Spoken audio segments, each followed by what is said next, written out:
আসসালামু আলাইকুম। Technique easy এডুকেশনের পক্ষ থেকে নবম দশম শ্রেণীর শিক্ষার্থীদের জানাচ্ছি শুভেচ্ছা।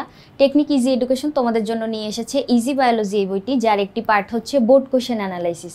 এখানে তোমাদের জন্য আরও সংযোজিত আছে দেখো কিউআর কোড, যেটা স্ক্যান করার মাধ্যমে তুমি যাতে এই প্রশ্নটা আরেকটু সহজে বুঝতে পারো, আরেকটু সহজে যাতে আয়ত্ত করতে পারো, যার জন্যই আমাদের এই প্রচেষ্টা।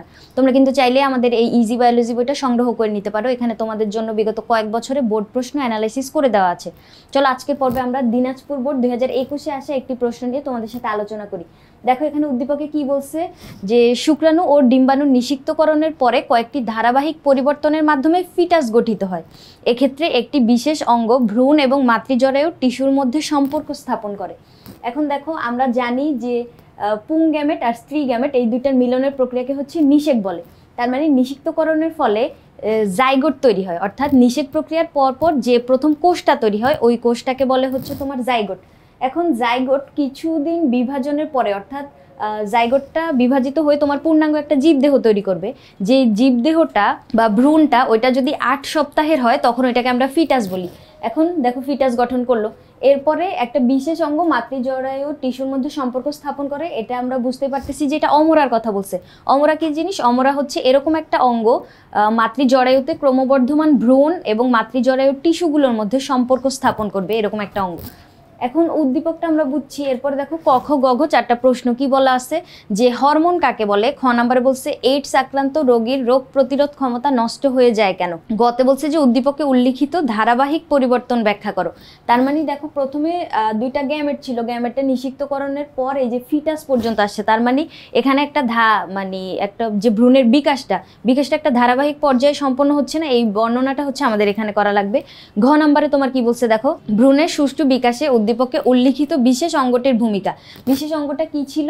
এই যে আমরা যে এতটুকু পড়ে যে বুঝতে পারছিলাম এটা হচ্ছে অমরার কথা বলছে, ওই অমরার বর্ণনা হচ্ছে এখানে দেওয়া লাগবে। চলো এখন যদি আমরা উত্তরে যাই, হরমোন কাকে বলে। হরমোন হচ্ছে এরকম একটা নালীবিহীন গ্রন্থি নিঃসৃত রস, যেটা তোমার উৎপত্তি স্থল থেকে রক্ত বা লসিকার মাধ্যমে প্রবাহিত হয়ে দূরবর্তী কোনো একটা স্থানের কার্য সম্পাদন করবে।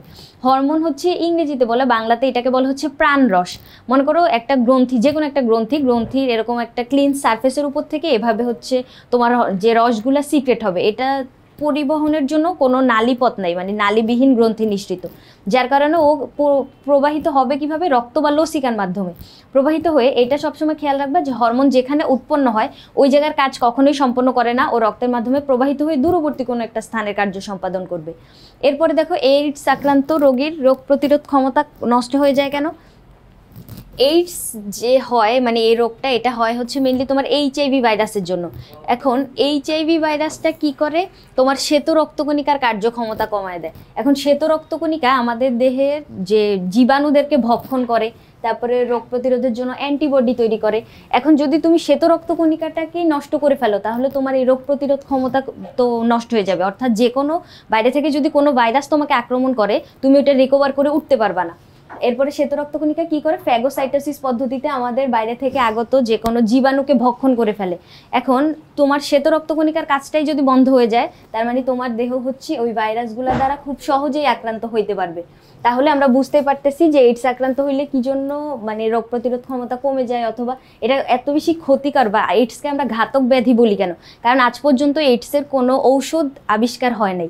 এখন এইডস হয় কি জন্য? এইচআইভি ভাইরাসের জন্য। এরপরে আমাদের কি বলছিল, যে উদ্দীপকে উল্লেখিত ধারাবাহিক পরিবর্তন। ধারাবাহিক পরিবর্তন বলতে এখানে যে শুক্রাণু আর ডিম্বাণু থেকে ফিটাস গঠন পর্যন্ত, অর্থাৎ একটা ভ্রূণ মাতৃজরায়ুর ভেতরে যে বিকাশ লাভ করবে ওই বিকাশের ধারাগুলো হচ্ছে আমাদের এখানে বর্ণনা করা লাগবে। সবার প্রথমে দেখো কি হবে, দুইটা গ্যামেট থাকবে, একটা পুং গ্যামেট একটা স্ত্রী গ্যামেট। এই গ্যামেট দুইটার মিলনের যে পদ্ধতিটা এটাকে বলবো হচ্ছে নিষেক, আর মিলনের ফলে সৃষ্টি হবে হচ্ছে তোমার জাইগোট। এখন জাইগোট যে কোষটা দেখো, নিষিক্ত ডিম্বাণু ধীরে ধীরে ডিম্বনালী বেয়ে জরায়ুর দিকে অগ্রসর হয়।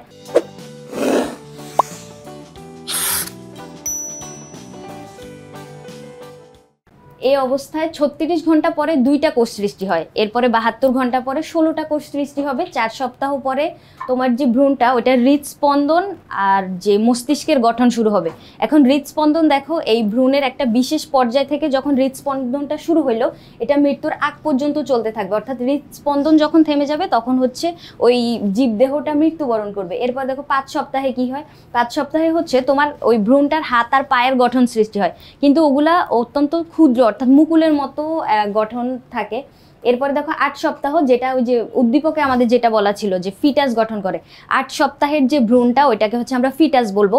এখন ফিটাস মানে জিনিসটা কি, তুমি ওই যে ভ্রূণটা ওইটাকে দেখলেই বুঝতে পারবা এটা কোন জীবের ভ্রূণ, অর্থাৎ ওইটাকে দেখলে একটু মানে ধারণা পাইতে পারো, কিন্তু ওইটার যে অঙ্গ প্রত্যঙ্গগুলা মানে গঠনটা অত্যন্ত ছোট থাকবে, ওইটাকে হচ্ছে ফিটাস বলবো। 8 সপ্তাহের ভ্রূণকে ফিটাস বলে। এরপরে দেখো পরবর্তী সময়ে ভ্রূণের দৈহিক বৃদ্ধি ঘটতে থাকে, আর 28 সপ্তাহ পরে ফিটাস পূর্ণতা লাভ করে, আর 38 সপ্তাহ পর হচ্ছে যে ভ্রূণটা ওইটা ভূমিষ্ঠ হওয়ার জন্য প্রস্তুত হয়ে যায়। অর্থাৎ আমরা জানি যে গর্ভধারণ কাল হচ্ছে 38 থেকে 40 সপ্তাহ, তাহলে 38 সপ্তাহ যখন হয়ে যায় তখন হচ্ছে জরায়ুর ভিতরে ফিটাসের মাথাটা নিচের দিকে ঘুরে যায় আর শিশুটা ভূমিষ্ঠ হওয়ার জন্য প্রস্তুত হয়ে যায়। তাহলে দেখো এখানে আমরা নিষিক্তকরণ থেকে শুরু করে শিশু ভূমিষ্ঠ হওয়া পর্যন্ত সবগুলা ধাপ স্টেপ বাই স্টেপ বললাম না, এইটাই হচ্ছে তোমার উদ্দীপকে জানতে চাইছে, অর্থাৎ প্রশ্নে জানতে চাইছে বিকাশের ধাপগুলা।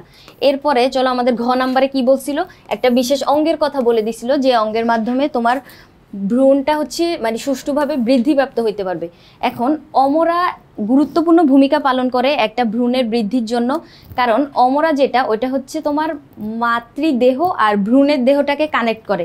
এখন তোমরা অনেক সময় এরকম দেখবা যে নিউবর্ন বেবিদেরকে যখন রোদে দেয় না তখন ওদের নাভিটা অনেক বড় থাকে, কারণ এই নাভি দিয়ে হচ্ছে সে মায়ের দেহ থেকে পুষ্টিটা গ্রহণ করত। যখন সে গর্ভের ভিতরে ছিল তখন এই অম্বিডিকাল কর্ড, এই নাভিটাকে বলা হচ্ছে অম্বিডিকাল কর্ড, কর্ড শব্দের অর্থ হচ্ছে তার। এখন এই তারটার মাধ্যমে মা যখন পুষ্টিকর খাবার গ্রহণ করত ওই পুষ্টিটা ভ্রূণের দেহেও যাইতো। এখন পুষ্টিকর খাদ্য হিসেবে আমরা কি গ্রহণ করি, শর্করা, আমিষ, স্নেহ, ভিটামিন, খনিজ লবণ, পানি, অর্থাৎ জৈব যৌগ যেগুলা, এই জৈব যৌগের যে পুষ্টিগুলা এগুলো তো অবশ্যই ভ্রূণের দেহেও যাওয়া প্রয়োজন, কারণ ভ্রূণের সুষ্ঠু বিকাশের জন্য তো পুষ্টি দরকার। তাহলে ও পুষ্টিটা কই থেকে পাবে, এই অমরার মাধ্যমে মাতৃ জরায়ু দিয়ে, মানে জরায়ুর যে টিস্যুগুলা ওগুলা থেকে ওই পুষ্টিটা হচ্ছে ভ্রূণের দেহে যাবে। এরপরে দেখো আবার অক্সিজেন আর কার্বন ডাইঅক্সাইডের আদান প্রদান করে। অমরার মাধ্যমে অক্সিজেন হচ্ছে ভ্রূণের দেহে যায়, এখন কোষগুলোকে বাঁচিয়ে রাখার জন্য তো অবশ্যই অক্সিজেন প্রয়োজন, এজন্য অক্সিজেন অমরার মাধ্যমে ভ্রূণের দেহে যাবে। আবার ভ্রূণের দেহে যদি বিপাকীয় প্রক্রিয়ায় কোনো কার্বন ডাইঅক্সাইড উৎপন্ন হয় ওই কার্বন ডাইঅক্সাইডও অমরার মাধ্যমে মাতৃদেহে যাবে, মাতৃদেহ থেকে নিঃসরণের মাধ্যমে ওই ভ্রূণের বর্জ্যটাও নিঃসৃত হয়ে গেল। এখন দেখো কার্বন ডাইঅক্সাইড আর অক্সিজেন যেহেতু আদান প্রদান করছে তার মানে তুমি বুঝতেই পারতেছো এই অমরাটা ফুসফুসের মতো কাজ করতেছে। আবার দেখো যে কোনো নাইট্রোজেন ঘটিত বর্জ্য পদার্থ যদি উৎপন্ন হয় ভ্রূণের দেহে, এখন আমাদের দেহে ওইটা নিঃসরণের কাজ করে হচ্ছে তোমার বৃক্ক। এখন ভ্রূণের তো এখনো বৃক্কটা সুগঠিত হয় নাই, অর্থাৎ কাজ করা তো শুরু করে নাই, তাহলে ওর এই বর্জ্য পদার্থগুলো নিষ্কাশন হবে কিভাবে, অমরার মাধ্যমেই। অমরাটা তখন রেচন অঙ্গের মতো কাজ করবে, তখন ওই ভ্রূণের বর্জ্য পদার্থগুলা অমরার মাধ্যমে মাতৃদেহে আসবে, মাতৃদেহ থেকে নিঃসৃত হওয়ার মাধ্যমে ভ্রূণের বর্জ্যটাও নিঃসৃত হয়ে যাবে। এরপরে হরমোনের আদান প্রদান করে, যে হরমোনগুলো ওই ভ্রূণের সুষ্ঠু বিকাশের জন্য মানে সুন্দরভাবে বেড়ে ওঠার জন্য যে হরমোনগুলো প্রয়োজনীয় ওই হরমোনগুলা অমরার মাধ্যমে অম্বিলিকাল কর্ড দিয়ে হচ্ছে ভ্রূণদেহ থেকে মাতৃদেহে চলাচল করবে। তাহলে দেখো এতগুলো গুরুত্বপূর্ণ কাজ যে অমরা সম্পন্ন করতেছে, তাহলে আমরা বলতেই পারি যে একটা ভ্রূণের সুষ্ঠু বিকাশের জন্য এই অমরাটা গুরুত্বপূর্ণ।